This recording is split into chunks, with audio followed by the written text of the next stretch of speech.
Hello there folks, Marshall here, and as Season 4 of the 1v1 Ranked Ladder draws to a close, it's time to introduce Season 5.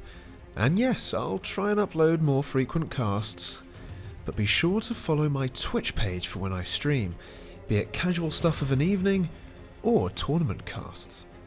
Back to 1v1. Once again, Season 5 will feature the same reward structure as the previous seasons, with $100 for the top 3 most active players in each ranked tier from Bronze up to Uber at the mid-season point and at the end of the season, while the player finishing at Uber rank 1 will receive $500 at mid-season and $1,000 at the conclusion of the season. Now, let's get to the maps for the upcoming season. As always, we've got some returning as well as a selection of brand new maps. A word of warning to those entrenched in the meta. These maps are designed to stretch that as far as possible, with a number of experiments thrown into the mix. Let's see how you fare.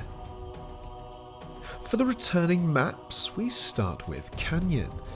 Returning map from Season 2 is quite large, with a few intersecting wide corridors, separated by lava pools. Beware of locust runs. Silica returns. It has 2 moons, a large temple between your bases, and a relatively wide open backside for more expansion and raiding potential. Use the ponds for defense, and if you want, some offense as well, punishing your opponent for not paying attention. Hopper is back! Hop over to the other island from your spawn for even more metal. It has seen some slight changes to its metal arrangement, but you'll still need to balance land play on both islands with naval aggression. ASAT is a map of aggression around the deep, non-traversable craters. Meanwhile, more resources are found on the other side of the planet. Be sure to use craters and structures to your advantage. Threshold, a larger mountainous map with skewed symmetry, is a map that has a lot of metal in the near vicinity of the spawn, but even more metal scattered around the rest of the map. A variety of strategies can be played here, from proxy bases to air superiority. Dihydri is a naval map with 2 spawns, where one spawn carries the risk of opening into a close quarters battle if your opponent chooses in kind, while the other denies you immediate access to your island, but gives you a more defensible start. Scout your opponent early. Then we have Moment. A very popular map in the last season, starts you off on the coast and gives you the options of a speedy bot play, a slow vehicle creep, air superiority, or naval control. Play your opponent well and adapt on the fly. And now for the new maps. As said, some of these are designed to throw curveballs to your standard MO in a few cases. Starting with Canals. Attack around a central temple with the option to drop inside if you want to be sneaky.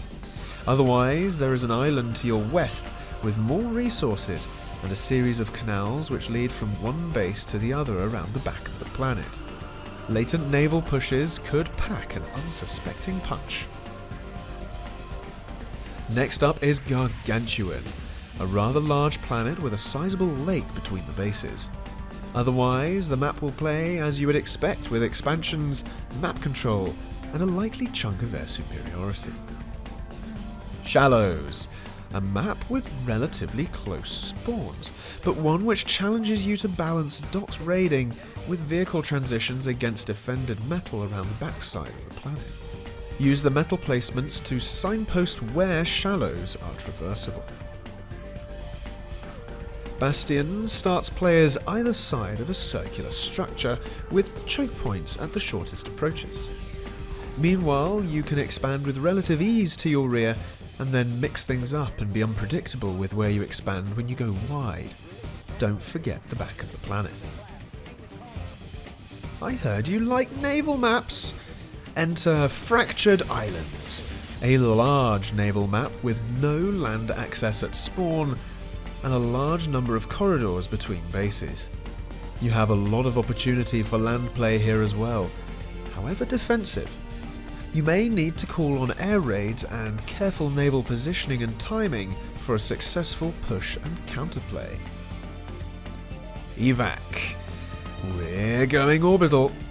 Or at least you should if you look at the metal in your spawn and the resources that are available to you on other planets. Just make sure that when you go off-world to the ice world exfil, you don't give your opponent the metal planet, laser and associated resources for free. There are a number of potential landing zones on both exfil and the final planet Muster. Both of these other planets can be launched with engines. How about another 2-spawn map? But this time on separate continents on a lava map.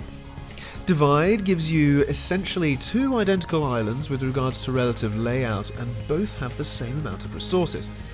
Be sure that you know where your opponent spawns, because you may need to start thinking about island invasions and beachheads.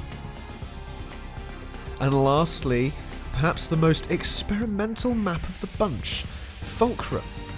You are given a modestly sized moon to yourself at the start with limited resources, but gaze beyond the horizon and you'll find a massive planet between your starting moon and that of your opponent. It has plenty of resources and many viable landing spots. Keep an eye on the orbital view so you know when and where your opponent has gone orbital. Do you even decide to rush it? Let's see how you tackle this one. So there we are, a number of experimental maps mixed into the pool this time. Let's see how you play them, and I hope they provide fun for all levels of play. Don't forget to leave any feedback you have in the forums linked on screen and description, or indeed in the official Discord, also linked on the screen and in description. Be sure to join the community. Well, that's all from me. I hope you enjoy Season 5, and who knows, we may do something a little different in time for Season 6. I've been Marshall, and until next time, I'll be around.